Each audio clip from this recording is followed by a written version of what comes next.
Louise Hay film, Gregg Braden interview, take one. I was trained as a scientist. My background's in the hard sciences, the physical sciences, the earth sciences.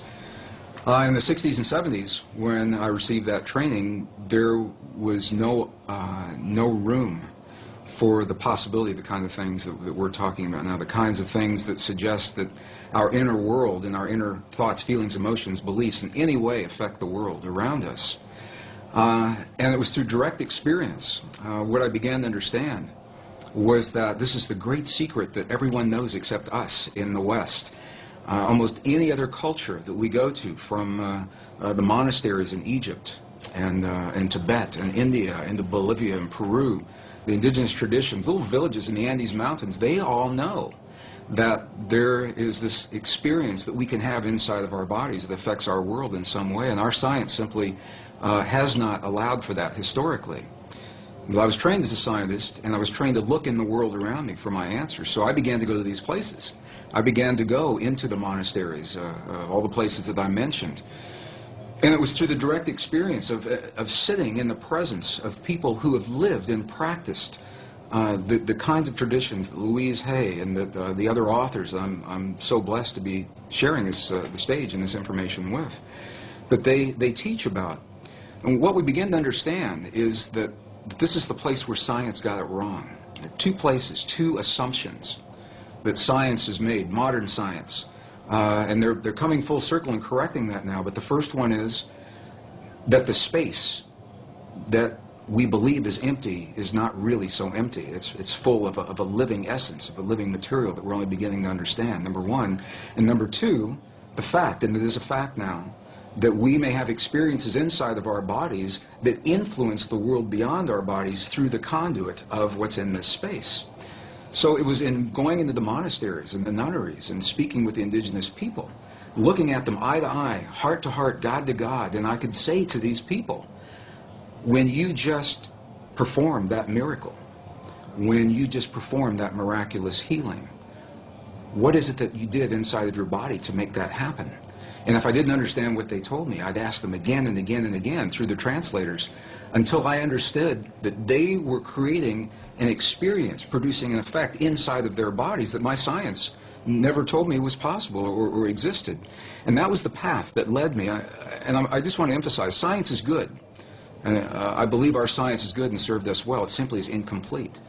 And so it was that path that allowed me to flesh out the missing pieces that we're only beginning to understand today, marrying the best science of our time with the wisdom, 5,000 years of wisdom of our past, into a greater understanding. And that understanding brings us right back to the question. That's a long answer to a short question. But it brings us back to where we're only now beginning to understand that there is something that we can do in our lives that influence not only the physical body, ours and those of other people around us, but literally influence the physical reality of our world, and that changes everything. It changes everything that we in the West believe about ourselves. So as a scientist, I've also come to understand this is a very different way for many people to think about themselves and their world. And I've found that there's a learning curve that our audiences and our friends and families and coworkers in my career at the Water Fountain, this is not something that people typically talk about in a technical organization. They don't wake up in the morning and say, what kinds of feelings, what kinds of dreams, what kinds of healings did you have over the weekend? And they're talking about who won the football game and who won the lotteries. But this is where it brings us, the relevance in our lives, because we all are having experiences every day. Whether we are consciously aware of it or not, those experiences are physically affecting our bodies and our world.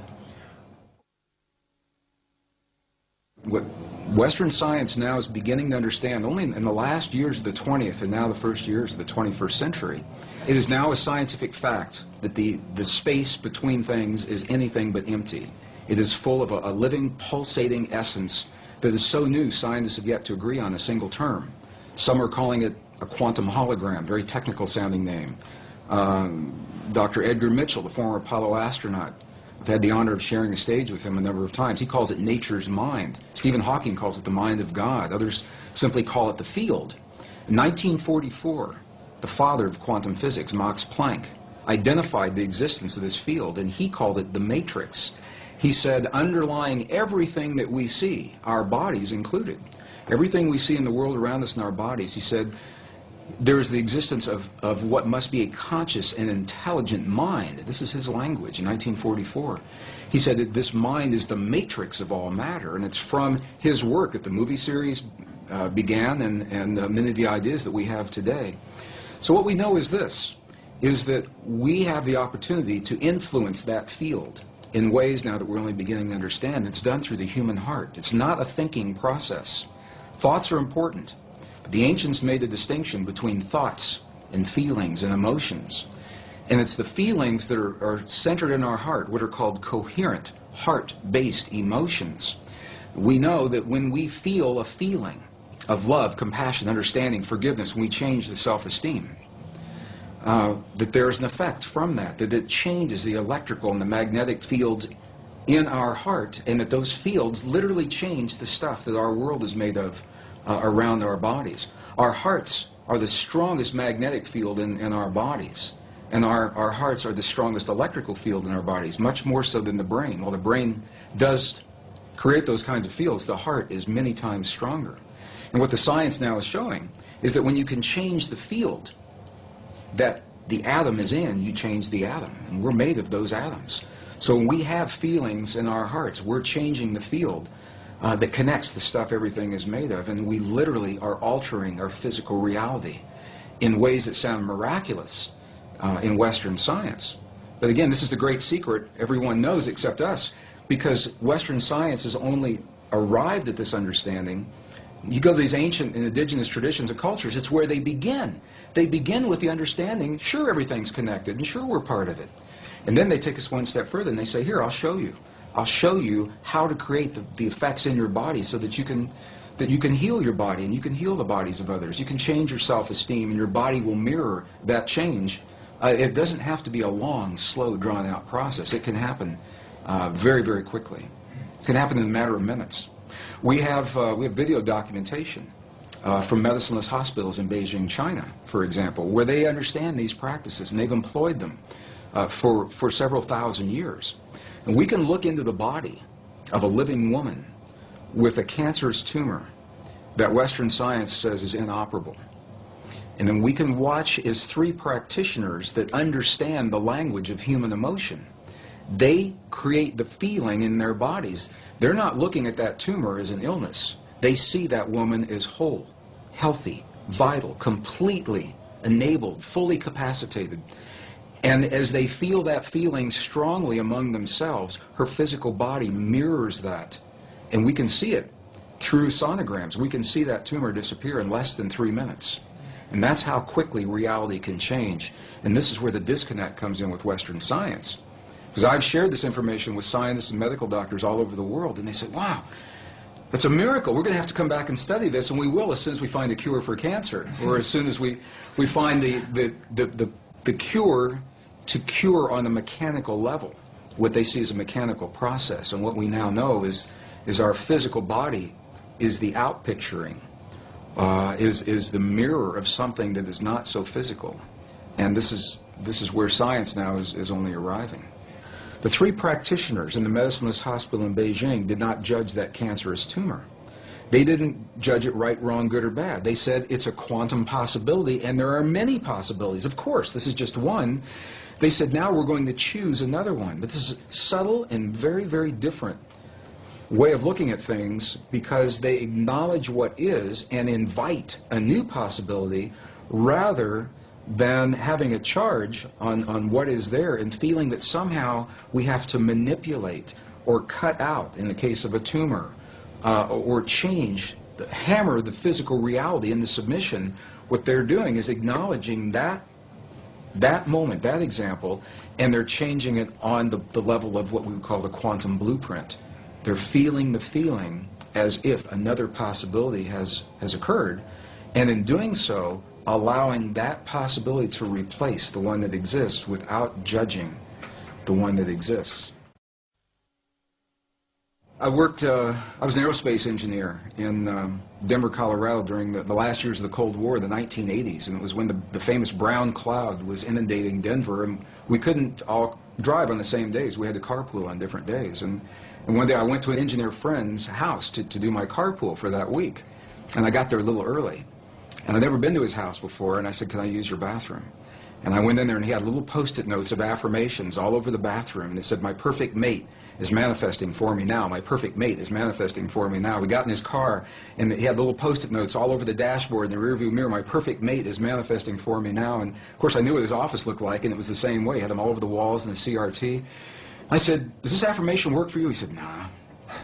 He said, "Never does." And I said, "Why do you think that is?" And he said, well, look at me. Who'd want to be with somebody like me? I'm just an engineer, you know. He had a very low self-esteem about himself. And I began to think about the way that he was applying those affirmations, and other people have applied them very successfully. And what I found the difference was, for him, it was a thought process that never went beyond what was happening in his mind, in his own picturing, his own self-esteem. And the thought is important.